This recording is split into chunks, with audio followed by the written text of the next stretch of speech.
బెదిరిస్తాయంటే అధ్యక్ష, ఎక్కడ బెదిరించారు? మేడం గారు వైకాపా ప్రభుత్వం అనుకుంటున్నారు, ఇది ఎన్డీఏ ప్రభుత్వం అధ్యక్ష. ఇక్కడ ఎవరిని బెదిరించట్లేదు మేము, చట్టపరంగా ఏమన్నా చేస్తాం. చైర్మన్లు బెదిరించాలంటే ఎట్లా అధ్యక్ష? ఇది సిపిఎస్ రద్దు చేస్తారన్నారు, రద్దు చేస్తారా చెప్పానండి సార్. సరెండర్లు ఎన్ని పెండింగ్ పెట్టారు సార్? పోలీస్ సోదరులు రావాల్సిన సరెండర్ చాలా పెండింగ్ పెట్టారు. మన ప్రభుత్వ అధికారులకు వచ్చిన సరెండర్ మనం 1 సరెండర్ క్లియర్ చేస్తాం సార్, బ్యాలెన్స్ కూడా క్లియర్ చేస్తాం సార్. జీతాలు సకాలంగా 1వ తారీఖు నాడు చెల్లిస్తున్నాము.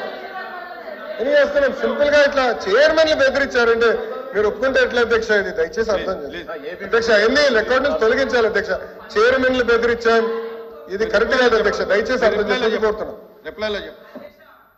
9 నెలల్లో కాంట్రాక్ట్ ఉద్యోగులు, అవుట్ సోర్సింగ్ ఉద్యోగులు రోడ్డెక్కే పరిస్థితి అయితే వచ్చింది అధ్యక్ష. వీటన్నిటి మీద కూడా గవర్నర్ గారు అయితే తన ప్రసంగంలో చెప్పలేదు అధ్యక్ష. అలాగే చంద్రబాబు నాయుడు గారు, పవన్ కళ్యాణ్ గారు వీళ్ళు లేకపోతే మోడీ గారు ప్రభుత్వమే ఉండదు అనేసి పెద్దలందరూ చెప్తూ ఉంటారు అధ్యక్ష. అంటే చాలా మంచి అవకాశం. నేను ఒప్పుకోవట్లేదు. ఐఎమ్ సారీ అధ్యక్ష. No no no no no. ఎవరు చెప్పారు అధ్యక్ష? అది ఎవరు చెప్పారు? ఎవరు చెప్పారమ్మా? ఎవరు చెప్పారు తల్లి? ఎవరు చెప్పారు సార్? అధ్యక్ష, రాష్ట్ర ప్రయోజనాల కోసం అన్కండిషనల్ గా ఇటు చంద్రబాబు నాయుడు గారు కానీ అటు పవన్ కళ్యాణ్ గారు కానివ్వండి, ఇద్దరు నాయకులు కలిసికట్టుగా ఇండియాకి సపోర్ట్ చేశారు. ఎన్నికల ముందల, ఎన్నికలు అయిన తర్వాత రిజల్ట్స్ వస్తుంటే కరెక్ట్ గా 1 అవర్ తర్వాత గౌరవ ముఖ్యమంత్రి చంద్రబాబు నాయుడు గారు స్వయంగా హోంమంత్రి గారికి, ప్రధానమంత్రి గారికి ఫోన్ చేసి కంగ్రాచులేషన్స్, కలిసికట్టుగా ఈరోజు ఎన్డీఏ ప్రభుత్వం 3వసారి ఏర్పడుతుంది అని అన్కండిషనల్ సపోర్ట్ ఇచ్చాం అధ్యక్ష. మేము పదవులు అడగలేదు అధ్యక్ష. రాష్ట్రానికి నిధులు ఇవ్వండి, రాష్ట్రాన్ని కాపాడండి, దివాలా ఎత్తేసింది, చాలా ఆర్థిక ఇబ్బందులు ఉంది, గత ప్రభుత్వం చేతకంతనం వల్ల ఇబ్బంది పడుతున్నాం, మీరు ఆదుకోండి అని చెప్తే రైల్వే జోన్ తీసుకొచ్చా అధ్యక్ష. విశాఖ ఉక్కుని కాపాడే అధ్యక్ష. చివరి అమరావతిని నిధులకి తీసుకొచ్చా అధ్యక్ష. పోలవరంకి నిధులు తీసుకొచ్చా అధ్యక్ష. అది ఈ రోజు మన ప్రభుత్వానికి ఉన్న చిత్తశుద్ధి అధ్యక్ష. మేము ఎక్కడ చెప్పలేదు అధ్యక్ష. దయచేసి మేడం గారు వస్తే విత్డ్రా దట్ పాయింట్. మేము ఒప్పుకోవట్లేదు అధ్యక్ష. అది మటుకు ఏదో మేము సపోర్ట్ చేయకపోతే మేము ఎక్కడో చెప్పినట్లు ఇది సత్యదూరం అధ్యక్ష. మేడం గారు వస్తే విత్డ్రా దట్ పాయింట్ అధ్యక్ష. ఇది చాలా సీరియస్ గా మేము తీసుకుంటాం అధ్యక్ష. అందరూ అంగీకరించాల్సిన నిజం, మన రాష్ట్రంలో ఉన్న ఎంపీల మీద కేంద్ర ప్రభుత్వం ఆధారపడి ఉంది అనేది నిజం కదండి అధ్యక్ష. సో ఇది చాలా మంచి అవకాశం అని చెప్తున్నారు అధ్యక్ష. అధ్యక్ష చూడండి అధ్యక్ష, మాట మార్చుతారు. స్టేట్మెంట్ ఏంటి? మనోడే రాస్తున్నారు, స్టెనో ఉన్నారు, స్టేట్మెంట్ ఏంటి అధ్యక్ష? నేను అది రికార్డ్ నుంచి తొలగించాలి అధ్యక్ష. అది సీరియస్ అలిగేషన్. సీరియస్ అలిగేషన్ చేశారు మేడం గారు, మా పైన ఆరోపణలు చేస్తున్నారు. నేను ఎక్కడో స్టేట్మెంట్ ఇచ్చినట్టు మాట్లాడినట్టు ఉంది, లేదా తెలుగుదేశం పార్టీ సభ్యులు ఏదో స్టేట్మెంట్ ఇచ్చినట్టు మాట్లాడారు. కరెక్ట్ కాదు అధ్యక్ష. నో మేడం గారు వస్తే విత్డ్రా దట్ అధ్యక్ష. చాలా స్పష్టంగా అధ్యక్ష మేడం గారు ఏమన్నారంటే, మేము ఎక్కడో స్టేట్మెంట్ ఇచ్చినట్టు, మా పైన కేంద్ర ప్రభుత్వం ఆధారపడి ఉంది అని వక్రీకరిస్తూ మేడం గారు స్టేట్మెంట్ ఇచ్చారు అధ్యక్ష. నేను మళ్ళీ చెప్తున్నా, అన్కండిషనల్ సపోర్ట్ చేశాం, రాష్ట్ర ప్రయోజనాల కోసం చేశాం. గత 9 నెలలు పూర్తి చేయలేదు సార్. మీరేమన్నారు అధ్యక్ష? ఒక్క నిమిషం. మీ నాయకులు ఏమన్నారు అధ్యక్ష? పులివెందుల ఎమ్మెల్యే ఏమన్నారు? గతంలో మెడలో ఉంచి ప్రత్యేక హోదా తెస్తాడు. ఏమైంది? మెడలో ఉంచి ప్రత్యేక హోదా తెస్తానని ఆనాడు చెప్పారో చెప్పలేదా? అన్ని బిల్స్ మీరు 5 సంవత్సరాలు సపోర్ట్ చేశారు. ఏమైంది? ప్రత్యేక హోదా తీసుకురాలేదు. మేము మళ్ళీ చెప్తున్నాం, తెలుగుదేశం పార్టీ జనసేన సభ్యులు కూడా ఉన్నారు. తెలుగుదేశం పార్టీ జనసేన 2 పార్టీలు కలిసి అన్కండిషనల్ గా ఇండియన్ మేము సపోర్ట్ చేశాం. ఎన్నికల ముందర కూడా చెప్పాం ప్రజలకి. నేను చెప్పాను అధ్యక్ష. ఒక్క నిమిషం సార్, మేము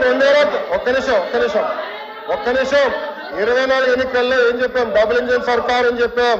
డబుల్ ఇంజిన్ సర్కార్ ఇప్పుడు వచ్చింది. కేంద్రం రాష్ట్రం ఒకే ప్రభుత్వం ఉంది. రైల్వే జోన్ ఎవరు కాపాడారా? నేను కాపాడాను. విశాఖకు మీరు పెద్ద మాటలు మాట్లాడుతున్నారే. 13,000 కోట్లు చంద్రబాబు గారు పైన నాయకత్వం మేము తీసుకొచ్చాం అధ్యక్ష. 13,000 కోట్లు తీసుకొచ్చాం. మీ ఉత్తరాంధ్ర ఎమ్మెల్సీలు మాట్లాడమనండి.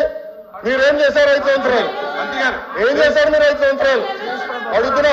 అమరావతి నిధులు ఎవరు తీసుకొచ్చారు? మేము తీసుకొచ్చాం. పోలవరం గాలి వదిలేశారు మీరు. బుల్లెట్ దిగినా అని మీ మంత్రి గారు అడిగారు. ఏమేరైనా పెద్ద మాట్లాడతారు. పోలవరం నిధులు తీసుకొచ్చారు.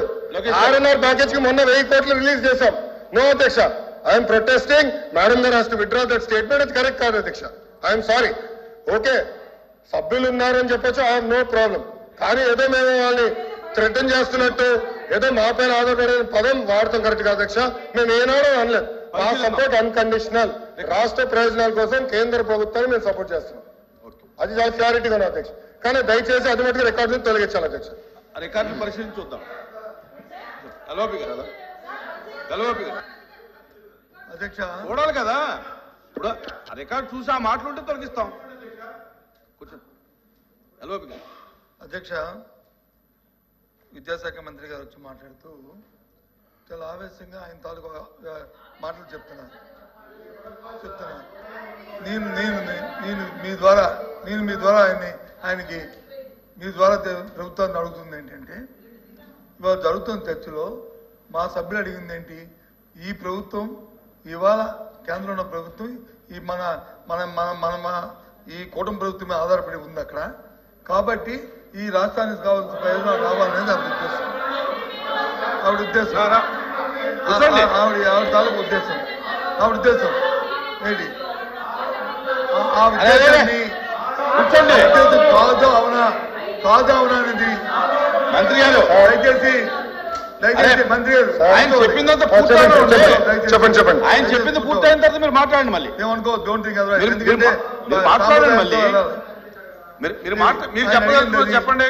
ఆమె చెప్పింది అది కాదు, మా మీద ఆధారపడలేదు, లేదు మాకు అవసరం లేదు అని అంటే అదొక వేరే విషయం. ఇప్పుడు మీరే చెప్తున్నారు రాష్ట్ర ప్రయోజనాల గురించే మేము ఉన్నామని. ఎస్, రాష్ట్ర ప్రయోజనం. ఆ రాష్ట్ర ప్రయోజనాల్లో భాగంగానే ఈ రాష్ట్రానికి ప్రయోజనం కలిగించే ఈ అంశాలు చేయమని చెప్తుంది మా సభ్యురాలు. ఆ ప్రయోజనాలు తీసుకోమనే చెప్తుందే మా సభ్యురాలు. అంతకంటే ఇంకో ఉద్దేశం లేదు. మీరు చెప్తున్నారు ఏమని? మా అప్రస్తుతంగా సభలో లేని వ్యక్తులను వచ్చి మా నాయకుడు జగన్మోహన్ రెడ్డి గారి పేరు కూడా ఆయన తీసుకున్నారు. మరి అంతకుముందు ప్రభుత్వంలో 2004 నుంచి 2014 నుంచి 19లో ఉన్నప్పుడు ఏంటి మరి ప్రత్యేక పదం తీసుకుని ప్రత్యేక ప్యాకేజీకి వచ్చి మీరు వచ్చి అయిపోలేదు, అంత మొత్తం అయిపోలేదు. ఆ రోజు రాష్ట్ర ప్రయోజనాలు కనిపించలేదా? ప్రత్యేక ప్యాకేజీ వ్యాపారం విషయం వారికి తెలియదా? ఎందుకు చేశారు అది? ఎందుకు చేశారు? అప్పుడున్న సందర్భం బట్టి ఆ కార్యక్రమాన్ని లేకపోతే ఈ కర్మ ఎందుకు ఈ రాష్ట్రానికి ఈ కర్మ ఎందుకు వచ్చింది? ఎందుకు ఇది దృష్టి వచ్చింది? ఆలోచించాలి. కాబట్టి దయచేసి సమయం పాటించి సభ్యులు మాట్లాడుతుందేంటి? తర్వాత మీరు దానికి మీరు రిప్లై చెప్తారు. చెప్పండి. మీ రిప్లైలో మీ ఇష్టం. ఏం చెప్తారో చెప్పండి. మేము వింటాం ఇక్కడ కూర్చొని. చెప్పండి.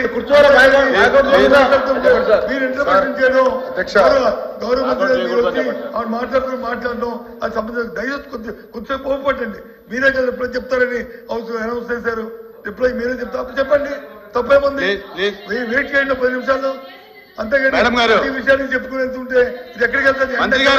కాబట్టి దయచేసి మంత్రి గారు సమయం పాటించి సందర్భాన్ని బట్టి మాట్లాడడం అనేది సంబంధించిన నేను తెలియజేస్తాను.